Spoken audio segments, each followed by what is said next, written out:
Good morning students. आज हम लोग अंग्रेजी के कुछ वैसे मीनिंग के बारे में जानेंगे जिनका प्रयोग हम लोग सही ढंग से नहीं कर पाते हैं, उसका मतलब ही नहीं हम लोग समझ पाते हैं। इसलिए कुछ ऐसे मीनिंग के बारे में जानेंगे जिसका सही से प्रयोग कर सके। जैसे देखिए, ऐसे एक सी है, एस डब्ल्यू सी मन क्या होता है? देखना। देखना होता है, लेकिन किसको देखना? तो आप जानिए कि सी का प्रयोग जो है ना, स्थिर वस्तु को देखना होता है। कोई अगर स्थिर वस्तु है, कोई यदि स्थिर वस्तु है उसको देखने के लिए सी का प्रयोग करते हैं। और गतिशील चीज को देखने के लिए जैसे WATCH वाच का प्रयोग क्या करते हैं? ये भी देखना है कई अर्थ में होता है। इसका मतलब होता है देखना, लेकिन किसको? तो गतिशील चीज। जैसे मान लीजिए कि आप सिनेमा देखते हैं, तो सिनेमा क्या है? गतिशील है, दृश्य बदल रहा है, तो वहां पर हम वाच का प्रयोग करेंगे। या मैच देख रहे हैं तो वहां पर क्षण प्रतिक्षण क्या रहा है? दृश्य बदल रहा है, तो वहां पर हम वाच का प्रयोग करेंगे। वहां पर गतिशील है। सर्कस देख रहे हैं, वहां पर गतिशील है, लेकिन स्थिर चीज देख रहा है। जैसे मान लीजिए कि हम क्या देख रहे हैं? कोई मंदिर देख रहे हैं तो मंदिर स्थिर है। अगर मान लीजिए कि हम ताजमहल देख रहे हैं, ताजमहल क्या है? स्थिर है, तो वहां पर सी का प्रयोग करेंगे।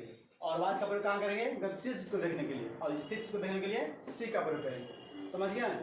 अब इसी तरह से आता है आपका, जैसे हम लोग बोलते हैं कोई सड़क के ऊपर पुल बना रहता है तो हम लोग उसको बोलते हैं ओवरब्रिज। देखिए, हम लोग बोलते हैं, लेकिन होता है गलत है। क्यों? क्योंकि उसका अंग्रेजी होता है फ्लाईओवर। फ्लाईओवर मीन्स क्या होता है? सड़क के ऊपर बना पुल। सड़क के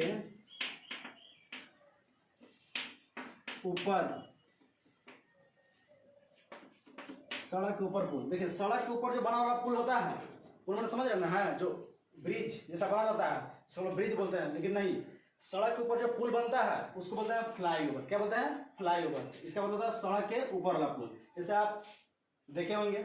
और जो पानी के ऊपर, मतलब नदी में देखे होंगे आप पुल बना हुआ, तो नदी के ऊपर जो पुल बनता है उसको बोलते हैं क्या? उसको बोलते हैं ब्रिज। उसको बोलते हैं ब्रिज। इसका मतलब होता है पानी के ऊपर बना पुल।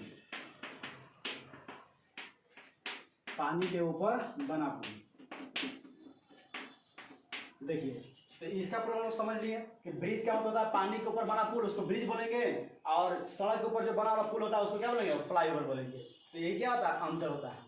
कुछ ऐसे ही और अंग्रेजी वर्ड्स हैं जिनका प्रयोग हम जानते हैं। देखिए, कुछ आगे क्या है? आगे आपका ब्रेक। क्या है? ब्रेक। देखिए, ये ब्रेक, BREAK ब्रेक। ये ब्रेक मीन्स क्या होता है? ब्रेक मीन्स का तोड़ना। ब्रेक मीन्स क्या होता है? तोड़ना। यहाँ पर मैं लिखी मीनिंग और प्लग। देखिए, प्लग मीन्स भी क्या होता है? तोड़ना। प्लग मीन्स भी क्या होता है? तोड़ना। देखिए, ब्रेक मीन्स भी तोड़ना और प्लग मीन्स तोड़ना, लेकिन दोनों में अंतर क्या है? देखिए, अंतर क्या है कि ब्रेक मीन्स तोड़ना होता है कठोर वस्तु को तोड़ना। जैसे मान लीजिए कि मोहन बेंच तोड़ता है, वह कुर्सी तोड़ता है, तो यहाँ पर क्या है? कठोर वस्तु है, या वहां पर बल का प्रयोग करना पड़ रहा है, तो वहां पर वैसे तोड़ने के लिए क्या है? ब्रेक का प्रयोग करते हैं। लेकिन मान लीजिए कि आप वैसे चीज को तोड़े जो नॉर्मल है, सॉफ्ट है। जैसे मीना बगीचे में फूल तोड़ती है, तो देखिए यहाँ पर फूल तोड़ने की बात हो रही है, तो फूल तोड़ने की बात हो रही है, पत्ती तोड़ने की बात होगी, तो वहां पर नॉर्मल सॉफ्ट चीज है, तो वहां पर प्लग का प्रयोग करेंगे। क्या करेंगे? प्लग का प्रयोग करेंगे। और ब्रेक मीन्स क्या हो गया? तोड़ना। तो ये हो गया कठोर वस्तु को तोड़ना। इसका मतलब क्या हो गया? कठोर वस्तु को तोड़ना।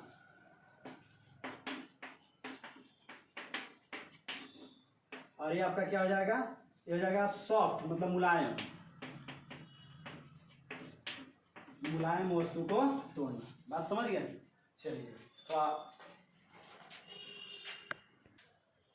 चलिए अब हम लोग आगे देखते हैं। आगे इस तरह से एक आपका बाय आता है। देखिए, बाय मीन्स क्या होता है? खरीदना। बाय मीन्स खरीदना। और यहाँ पर एक बोलता है कोई परचेज। कोई बोलता है कि हम इतना रुपया में मैंने ये सामान को पर्च किया, मतलब खरीदा है। तो इसका मतलब ये होता है खरीदना। लेकिन दोनों में अंतर क्या है? तो देखिए, अंतर यह है, यदि मान लीजिए कि सस्ती चीज खरीदते हैं, सस्ती चीज खरीदने के लिए हम लोग बाय का प्रयोग करते हैं। मतलब बाय मीन्स होता है सस्ती चीजों को खरीदना, और परचेज मीन्स होता है महंगी वस्तु को खरीदना। महंगे चीज अगर खरीदेंगे, जैसे मान लीजिए कि टीवी कूलर हमने खरीदा, उसमें अगर 10,000 लग गया, 12,000 लग गया, 15,000 लग गया, तो वहां पर आप परचेज बोलेंगे।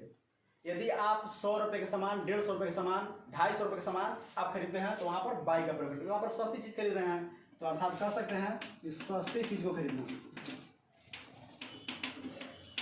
और यहाँ पर महंगे वस्तु को खरीदना।